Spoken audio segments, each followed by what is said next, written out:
Hello friends, welcome to AC cooking and vlogs. இன்னைக்கு நம்ம சேனலில் வந்து வளகாப்புக்காக ஒரு ஸ்வீட் செய்வாங்க. அது எப்படி செய்யறது அப்படிங்கிறத பற்றி தான் இந்த வீடியோவில் பார்க்க போகிறோம். அதுக்கு முன்னாடி நம்ம சேனலை சப்ஸ்கிரைப் பண்ணாதவங்க சப்ஸ்கிரைப் பண்ணிக்கோங்க. மறக்காம பக்கத்தில் இருக்கிற பெல் ஐக்கனை கிளிக் பண்ணிக்கோங்க. வாங்க வீடியோக்குள்ள போகலாம்.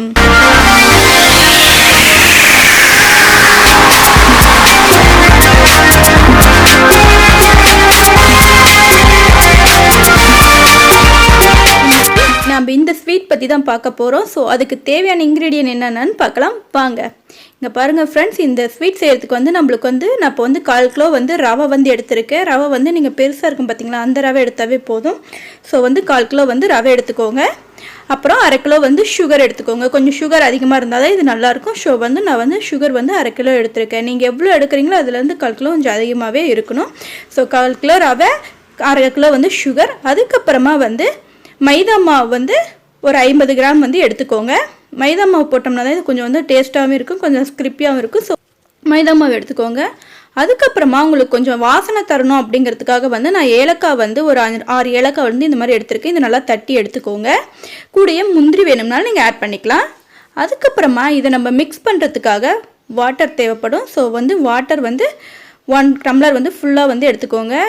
1/4 லிட்டர் வந்து எடுத்துக்கோங்க. அது மிக்ஸ் பண்ணுற அளவு பொறுத்து தான். ஸோ வந்து வாட்டர் நார்மலாக எடுக்கிற மாதிரி எடுத்துக்கோங்க. மிக்ஸ் பண்ணுறதை பொறுத்து நம்ம வாட்டர் ஆட் பண்ணிக்கலாம். நம்மளுடைய சேனல் இன்ஸ்டாகிராம் பேஜில் இருக்குது. ஸோ மறக்காமல் வந்து விசிட் பண்ணுங்கள் ஃப்ரெண்ட்ஸ், அதுலேயும் போய் பாருங்கள். இப்போ எப்படி செய்யுதுன்னு பார்க்கலாம் வாங்க. இப்போ பாருங்கள், ஒரு பாத்திரம் எடுத்துக்கோங்க. அந்த பாத்திரத்தில் வாட்டர் ஆட் பண்ணிட்டு ஃபஸ்ட்டு வந்து நம்ம ரவையை அதில் ஆட் பண்ணி ஃபுல்லாக வந்து மிக்ஸ் பண்ணி விட்டுக்கோங்க.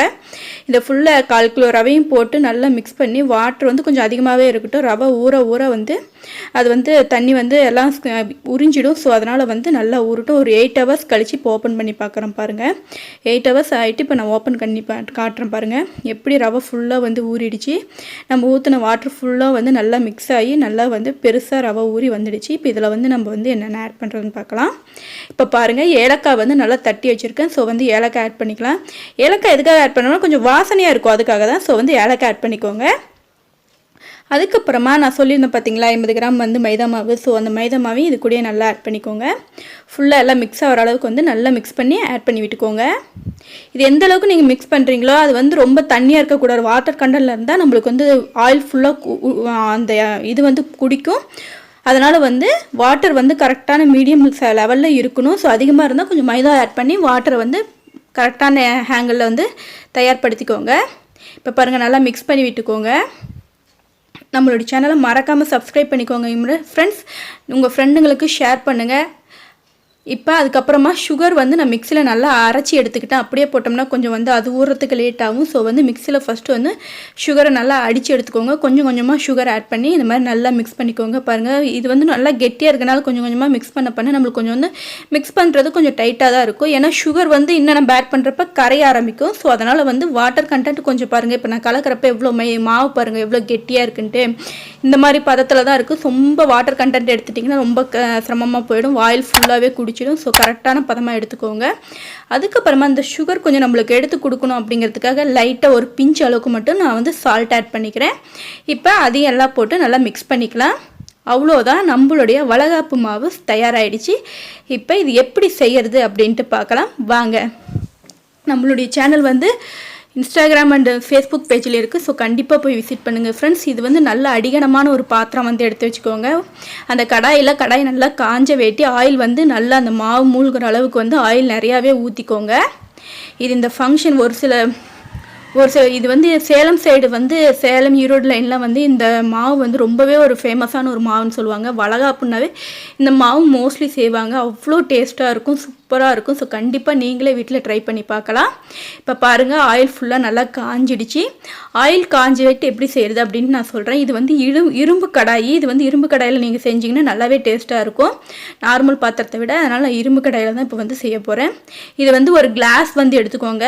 உங்களுக்கு எந்த சைஸ் வேணுமோ அந்த அளவுக்கு எடுத்துக்கோங்க. நான் சின்ன கிளாஸ் தான் எடுத்துருக்கேன். அந்த கிளாஸில் வந்து இப்போ முந்திரி பருப்பு வந்து ஆட் பண்ணிக்கிறேன். நீங்கள் அப்படியே முந்திரி பருப்பு டேரெக்டாக கூட எல்லாம் மாவுலேயே மிக்ஸ் பண்ணி விட்டுக்கலாம். நம்ம ஒவ்வொரு மாவுலேயும் முந்திரி இருக்கணும் அப்படிங்கிறதுக்காக எனக்கு தனித்தனியாக வந்து அந்த டம்ளரில் ஊற்றுறப்பே முந்திரி நான் ஆட் பண்ணிக்கிறேன். இப்போ பாருங்கள் ஆயில் காஞ்சதுமே அந்த நம்ம டம்ளரில் ஊற்றின அந்த மாவு வந்து அந்த ஆயிலில் வந்து நான் ஆட் பண்ணிக்கிட்டேன். ஊற்றுறப்ப ரொம்ப கேர்ஃபுல்லாக ஆட் பண்ணுங்க, ஏன்னா வந்து அது வந்து பொரியுமில்ல நம்ம கையில் பட்டுடும். ஸோ கேர்ஃபுல்லாக ஆட் பண்ணுங்கள். இப்போ பாருங்கள் நம்ம ஊற்றி ஒரு 2 நிமிஷத்தில் மாவு நல்லா உப்பி வந்திருக்கு பார்த்தீங்களா. இப்போ திருப்பி போட்டுக்கோங்க. நல்லா எல்லா இடமும் நல்லா வேகிற மாதிரி விட்டுக்கோங்க. அடுப்பு வந்து கொஞ்சம் லோ ஃப்ளேம் பண்ணி வச்சுக்கோங்க, ஏன்னா உள்ளார வந்து வேகாமல் இருக்கும் மாவு. ஸோ வந்து லோ ஃப்ளேம் பண்ணி வச்சு நல்லா வேக விடுங்க. இது வந்து பூரி மாதிரி நல்லா உப்பி வரும். ஆயில் வந்து நீங்கள் மிக்ஸ் பண்ணுற பதத்தை பொறுத்து தான் வந்து ஆயில் குடிக்காமல் இருக்கும். ஸோ வந்து நீங்கள் வந்து ஆயில் குடிக்கிற மாதிரி வாட்டர் அதிகமாக மிக்ஸ் பண்ணி விட்டுட்டிங்கன்னா ஆயில் வந்து கண்டிப்பாக குடிக்கும். ஸோ வந்து கரெக்டான கெட்டியாகவும் இருக்காமல் ரொம்ப ஆயிலாகவும் இல்லாமல் நான் காட்டின பதத்துக்கு வந்து நீங்கள் மிக்ஸ் பண்ணிக்கோங்க ஃப்ரெண்ட்ஸ். இப்போ பாருங்கள் எவ்வளோ அழகாக உப்பி வந்திருக்குன்னு. இப்போ நல்லா திருப்பி போட்டுக்கோங்க. இது திருப்புறப்போ உங்களுக்கு கொஞ்சம் கஷ்டமாக தான் இருக்கும். ஸோ வந்து அதனால் 2 கரண்டி வச்சு கூட நீங்கள் திருப்பி போட்டுக்கலாம். இப்போ நான் வெந்த வெயிட்டு உங்களுக்கு காட்டுறேன். இப்போ பாருங்கள் எவ்வளோ சூப்பராக செமையாக தயாராகிடுச்சின்ட்டு. இது நல்லா பெருசாக இருக்குங்க ஃப்ரெண்ட்ஸ். மாவு நல்ல ஃபங்க்ஷன், அந்த ஃபங்க்ஷனுக்கு வரவங்களுக்கெல்லாம் வந்து வைப்பாங்க. அண்டு வீட்டு ரிலேட்டிவ்ஸ்க்கு வந்து இந்த மாவு வந்து கொடுத்து அனுப்புவாங்க. இப்போ தான் செஞ்சுட்டு முழுசாக நான் உங்களுக்கு காட்டுறேன். இப்போ பாருங்கள் மாவு எவ்வளோ பெருசாக இருக்குன்ட்டு பார்த்தீங்களா. நான் வந்து கடாய் சின்னதாக இருக்கிறதுனால வந்து ஒரு டம்ளர் குட்டி டம்ளரில் போடுறதுனால மாவு கொஞ்சம் சின்னதாக இருக்குது. இதை விட பெருசாகவே இந்த மாவு இருக்கும். ஸோ கண்டிப்பாக ட்ரை பண்ணி பாருங்கள். இது ஒரு வளகாப்பு மாவு அப்படின்ட்டு சொல்லுவாங்க. இது சேலம் சைடில் ரொம்ப ஒரு ஃபேமஸான ஒரு மாவு அப்படின்ட்டு சொல்லுவாங்க. ஸோ கண்டிப்பாக ட்ரை பண்ணி பார்த்து உங்கள் ஃபீட்பேக் அண்ட் கமெண்ட்ஸை கமெண்ட் செக்ஷனில் சொல்லுங்கள். மறக்காமல் பெல் ஐக்கானை கிளிக் பண்ணிக்கோங்க ஃப்ரெண்ட்ஸ். நம்ம சேனல் பிடிச்சிருந்தா சப்ஸ்கிரைப் பண்ணிக்கோங்க. மறக்காமல் பெல் ஐக்கானை கிளிக் பண்ணிக்கோங்க ஃப்ரெண்ட்ஸ். உங்கள் ஃப்ரெண்டுங்களுக்கு ஷேர் பண்ணுங்கள். கண்டிப்பாக ட்ரை பண்ணி பாருங்கள். நெக்ஸ்ட் வீடியோவில் பார்க்கலாம். தேங்க்யூ.